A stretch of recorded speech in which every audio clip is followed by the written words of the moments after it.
Кыргыз-Япон борбору Талас облусун өнүктүрүүгө колдоо көрсөтөт. Президенттин Талас областындагы кармыктуу өкүлү Эрмат Жумаев Кыргыз-Япон адам ресурстарын өнүктүрүү борборунун жана Жайка агенттигинин өкүлдөрү менен жолугушту.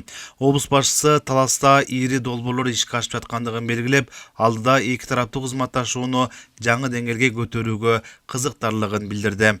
Бизде азыр абдан чоң курулуштар жүрүп жатат.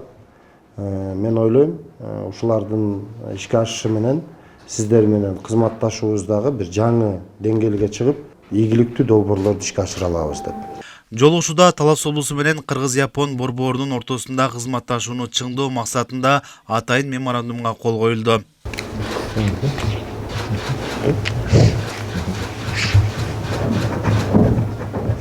Алдыда Кыргыз-Япон адам ресурстарын өнүктүрүү борбору Талас областында айыл чарбасын, ишкердүүлүктү, заманбап технологияларды, билим берүүнү жана маданиятты өнүктүрүүгө колдоо көрсөтөт. Бул деген билим берүү тармагында, IT тармагында, маданият тармагында, спорт тармагында, айыл чарба багытында ар тараптуу кызматташуу боюнча келишим түздүк. Эң биринчилерден болуп, бүгүн ушул бизде ошол Япон-Кыргыз кызматташуу борборунун концерти болуп өттү.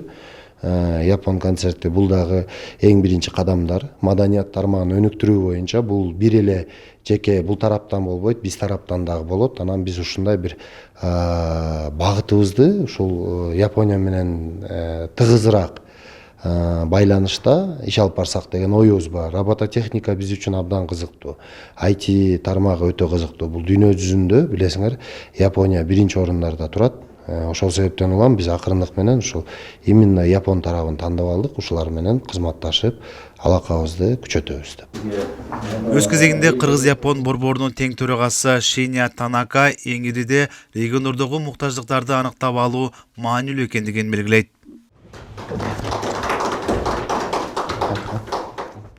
Талас, Талас өрөндө биз билебиз, фасолду өстүрүү боюнча андан чоң жетишкендиктерге жеткен. Мен өзүм болсо Япониянын Хоккайдо өргөсүнөн болом. Хоккайдо менен Талас окшошуп кеткен жерлери бар. Ошондо мен ойлойм, биз болсо айыл чарба тармагында кызматташсак болот.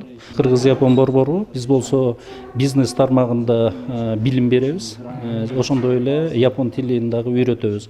Ал эми биз Талас өрөөнүнө келип аткандан кийин Талас ишкерлерине дагы кандай бизнес билим берсек болот. Ошол бир багытта дагы карап көрөлү деген ойдобуз. Андан соң Талас бизнес ассоциациясынын демилгеси менен Япон адистери жергиликтүү ишкерлер менен жолугушту. Анда таластык ишкерлерге колдоо көрсөтүү мүмкүнчүлүктөрү тууралуу маалымат берилип, муктаждыктар аныкталды.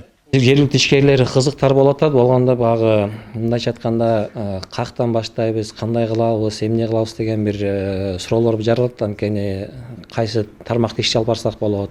Ошол азыркы мисалы мурунку караганда көп жерлерде уже мындай онлайн сатуулар башталды. Ошону кантип өнүктүрсө болот, жана андай программаларга жараша бизден суроо талап пайда болсо, ошол суроо талапка биз окутууларды үйрөтүп кылабыз атат да. Анан окууларды дагы ошо именно биздин жергиликтүү ишкерлердин кандай багытта окуусу керек болсо, кээ бирлер ошого толук кандуу мүмкүнчүлүгү түзүлбөйт. Кээ бирлердики болсо багы каяктан баштайын, каяка урунайын деген билбейт. Ошону кандай система кылыш үчүн биз байма-бай буларды уюштуруп келатабыз. Анткени ошо ишкерлерге бир шарт түзүп берүүдө.